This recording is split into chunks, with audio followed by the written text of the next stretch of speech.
Welcome to Expeditions in Light. Let's take another expedition into the wide format of Panorama. But this time, we'll do the processing from raw file all the way to completion in Affinity Photo.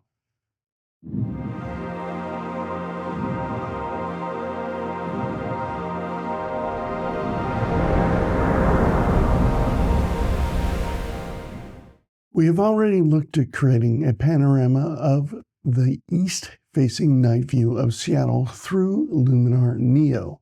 For this round, we will get a south-facing view of Seattle at night and then process the photos through Affinity Photo 2.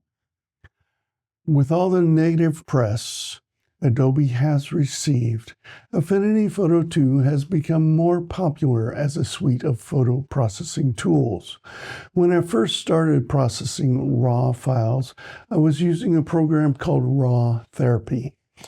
This worked well as a raw processing program until the point I encountered a bug with processing Lumix S-Series RAW files.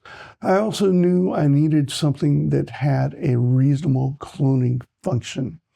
This is how I got into Skylum's Luminar and Luminar Neo. I also knew that I needed a layer-based photo editing program which handled text well. This started my 1-year broken and abusive relationship with Adobe products. I got the basic photography license with Lightroom and Photoshop. Then I hit Adobe's manual and video learning series along with a few other resources.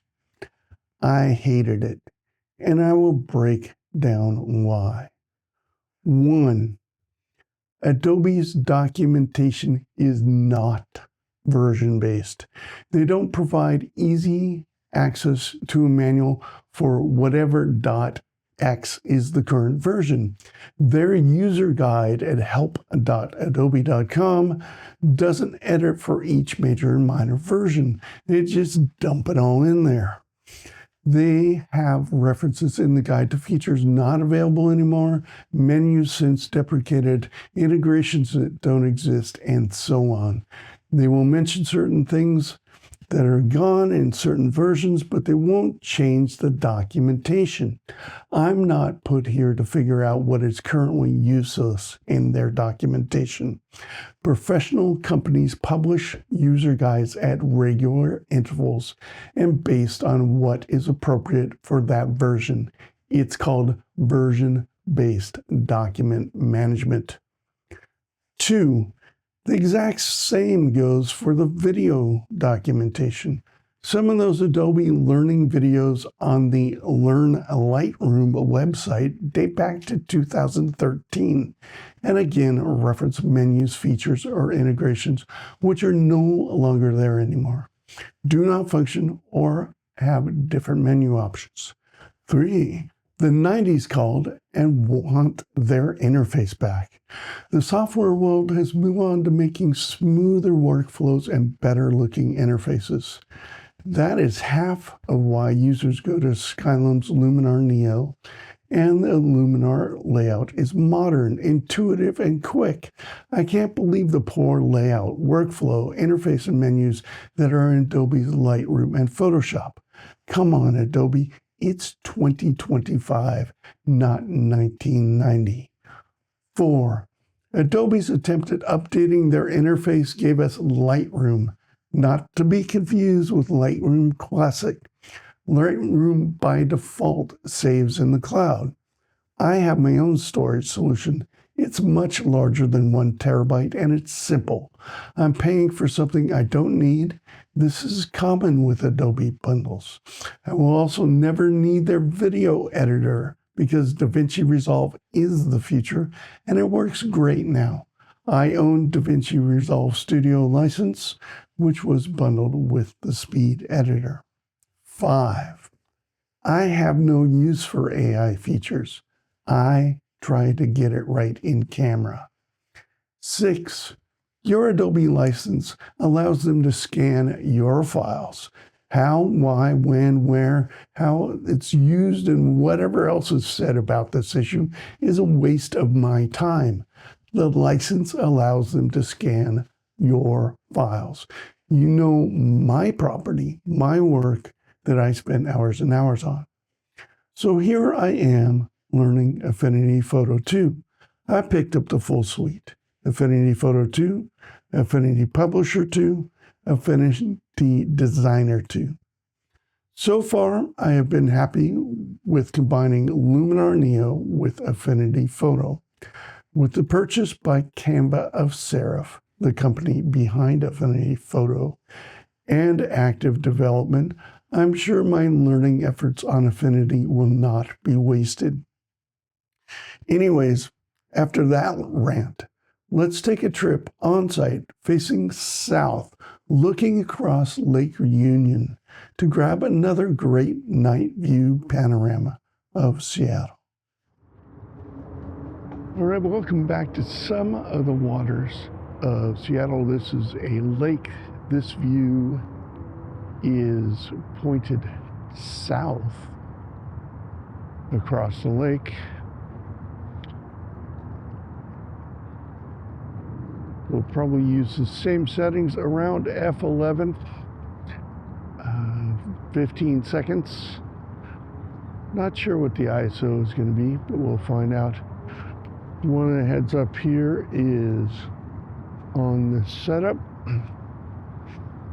Last time I didn't talk about that, but that is a weight. If you can, weight the tripod or find some way to make the tripod really sturdy in your long exposures. You want that thing to be as steady as a rock. If you put on something like this, put on a bag to weight it, actually you'll see a weight there in the side pocket and a weight here in the side pocket. If you put on a bag like that to weight down the camera, do make sure that you have given enough time for that camera to stabilize out and nothing is swinging. If it is windy, this may not work. You may have to figure out another way to weigh down. Either way, you've got to keep the tripod stable in long exposures. You've got to make sure that it is not swaying in the wind. Weighting down is one of the ways to do such. It does look like I can keep the same settings from last time. So that's ISO 320, 15 seconds, F11. That seemed to work best the last time, so I'll just use that for here. And let's start our shots. One thing I didn't mention last time, and I should mention this, panos are about taking very steady pictures, usually across or around in an area. So I've set up about 100 millimeters, shoot across the bay here, 15 seconds, snapshot, snapshot, snapshot, snapshot, and we'll stitch them together later, actually in Affinity, this time, Affinity Photo 2.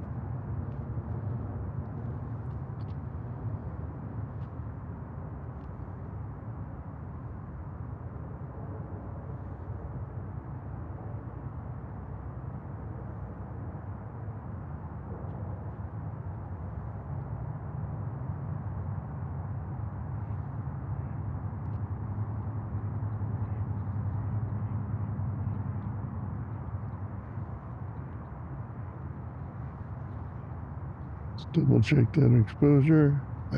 Okay, I did a test exposure. I'm going to drop down a little.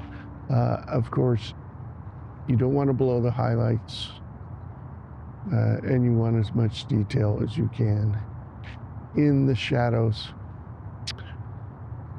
And you don't want to blow anything out. Like this is foggy right now. So if I keep those numbers high, I could blow out my sky. And that's what I don't want to do. So one shot.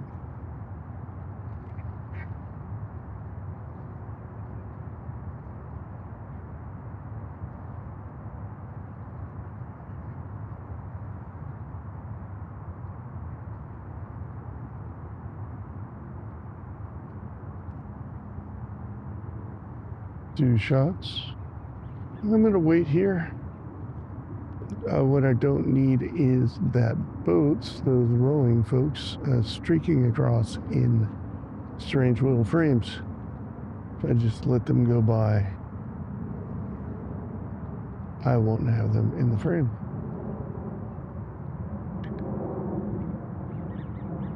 Must be nice to be out on such calm water, such early in the morning.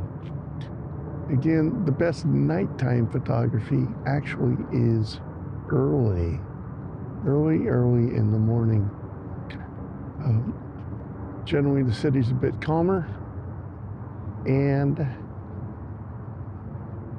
you have the chance at a sunrise. We won't get a sunrise today. It is way too foggy.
I'm going to go back to ISO 320.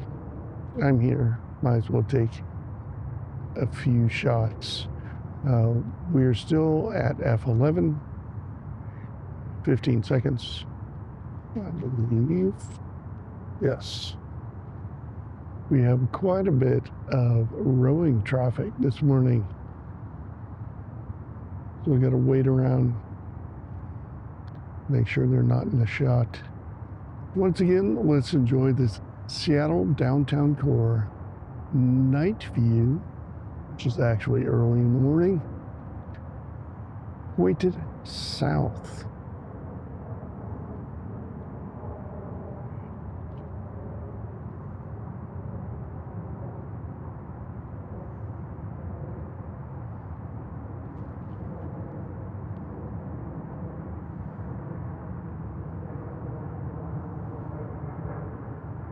All right, let's go back to the studio and do some editing in Affinity Photo 2.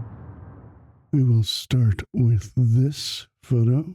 We want to do some light editing here and then transfer all that light editing to all the other frame shots along this panorama.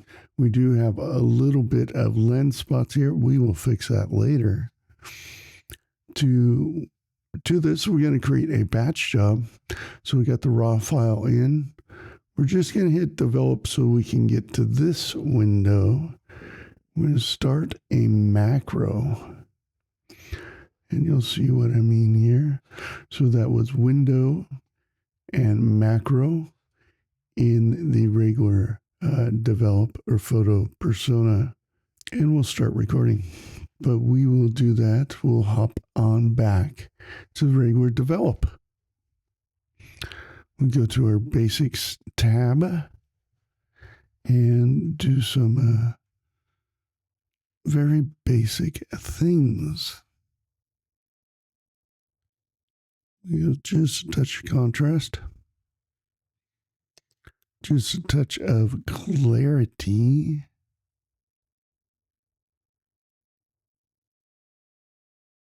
I'll give a little bit of vibrance.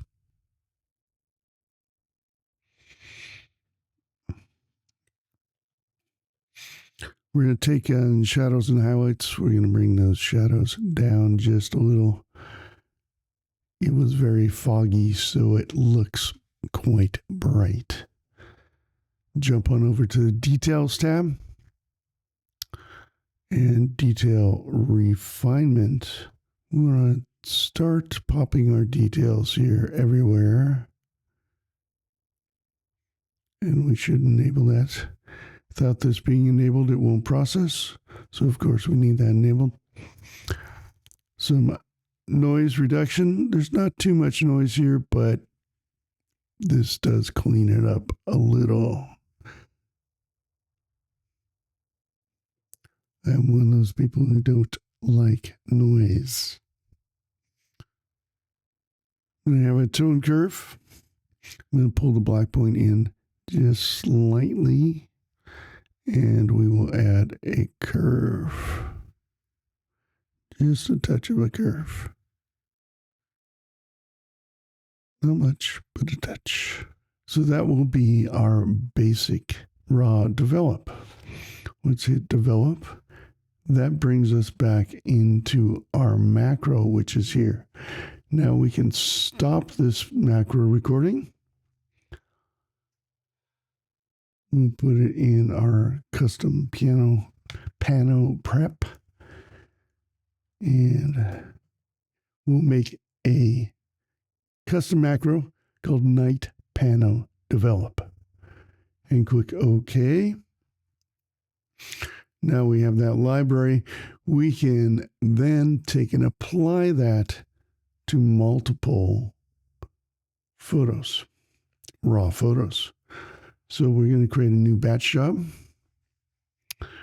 We're going to add in the photos. Let me see where at. And ending here.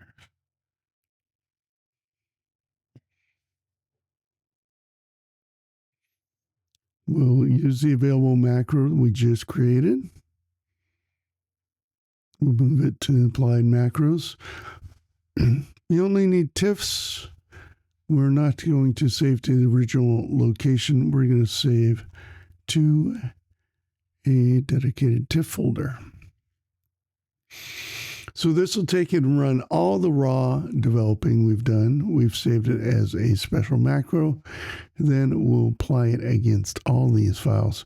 That way we have just a little bit of processing before we start the pano process. We click OK. And they all run. Now we can start our panorama process. Let's select File and New Panorama. We're going to take all those TIFF files we just created and we will start the panorama.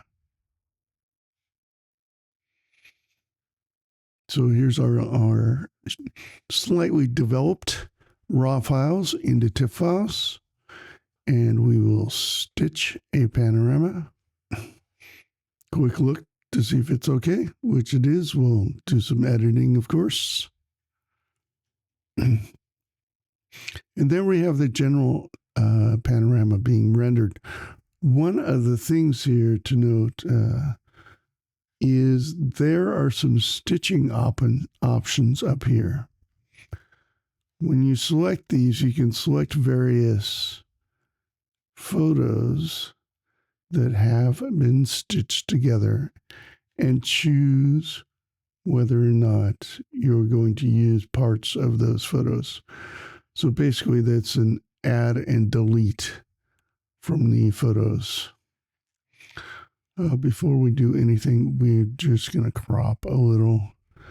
We don't need the distraction of all these other pixels. So right now, that's good enough. We'll apply the crop. We can close this macro panel. Let's rename this base. We're not going to touch that one.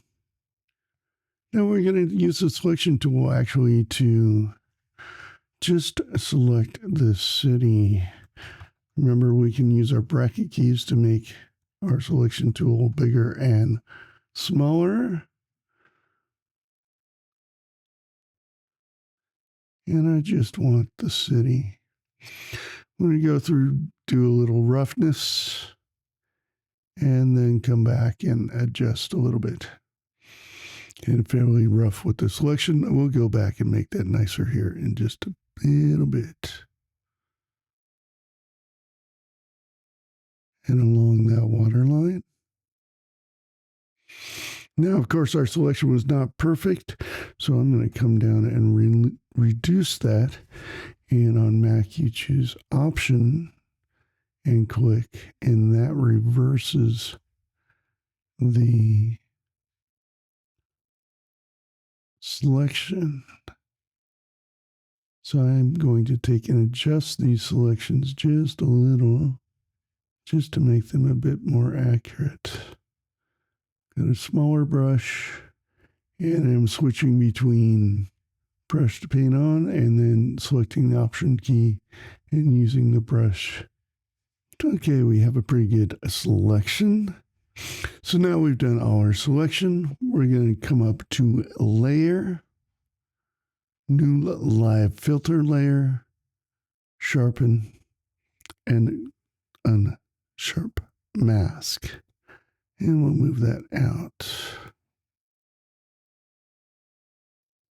We'll come back and adjust that later because we want another layer just like that. We can use there or we can use down here. We're going to use clarity and enter and get our clarity. So now that we've got both those masks using the same selection, let's deselect it. You can go select, deselect, or Command D to deselect that. So now we will come back and sharpen to about 35 points.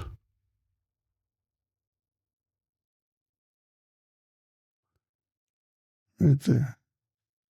Make your city pop out just a touch. And then we'll come to clarity. And we will move clarity to right around 40, I think. So if we take those both together, do on and off, you can see the city tends to pop just a little. So that's good. Now we'll click down here to unselect all those and go and select a new pixel layer. We want to fix a few things, which are from my lens. Unfortunately, I checked and my lens was a little dirty, so we're going to come and use the clone. We'll make that a touch smaller. We'll keep our opacity about 50%, flow a little bit lower, hardness simple. We're going to use the Option key and click. That selects our source point. And we just want to get rid of some of these funky circles that will result of me not cleaning my lens. Heads up for you out there. The shots are multiple, of course. And when you do that to water, where there are people, rowing, canoeing, powerboating, whatever, you're going to have different waves across your image. So I just want to get this to the point where I can come back and do some sampling here. Gonna make that a little larger.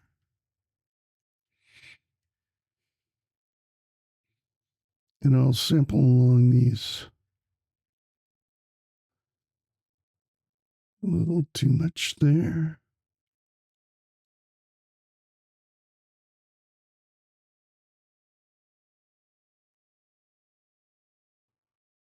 I just want to kind of remove the lines a little bit. I don't have to get crazy with this, but trying to reduce the effect of the boat traffic that came along. And ruined my nice little reflections.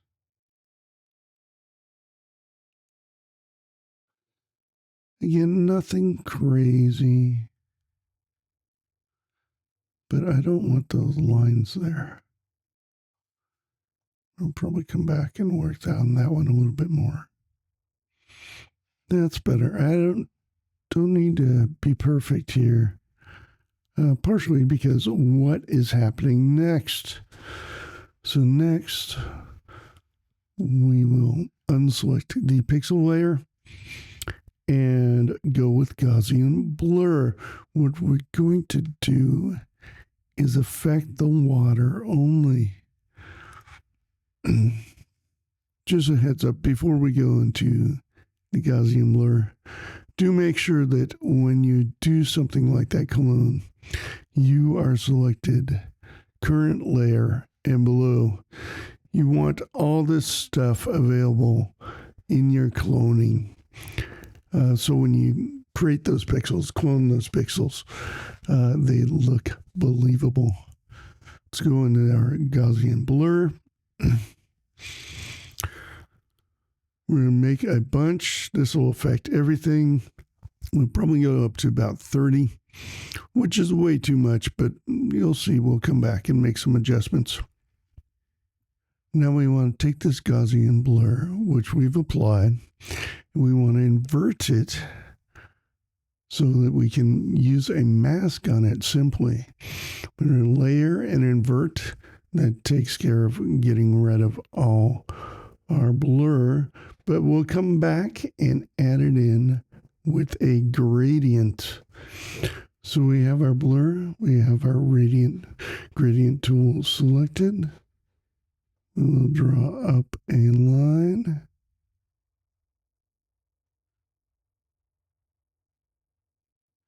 And basically move all the effect there to that line. And now we have just the blur on the water. This, of course, is way too much, but we'll select that blur level and we'll take the opacity down just until we're happy with it. And I thought that was still too much. Since it's a live tool in Affinity Photo, I thought that was too much. So I come back and adjust my blur itself. Then I can come back for the blend mode on the blur. Next, we're going to add a curves adjustment. So I'll take a curve. This is kind of our finishing touch. We want to pull the black point in a little. So I got a bit more contrast out of that. And see if we take off the curves. Just a little bit more contrast. Okay, that I'm reasonably happy with. Let's come and actually edit this down for cropping. So I selected my crop tool. I've got a custom ratio of 20:4. This is a huge panorama. So I wanted to make that ratio. And I'm kind of interested in getting a bit more of the Space Needle. So I'll cut out more.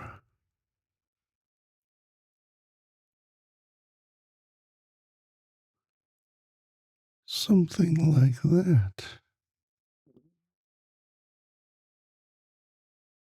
Let's export this. File and export. Let it generate a preview, giving us a about 30 megabyte photo. It's kind of dark, so I don't expect a huge file size. Select export.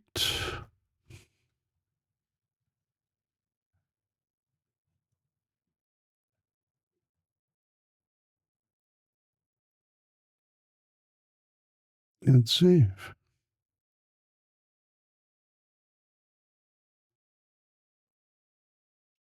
We can do it as a JPEG if we wanted. We can drop down, select JPEG, and many of these other formats, including the PSD format for Photoshop. I'll select that one, let it generate, and export.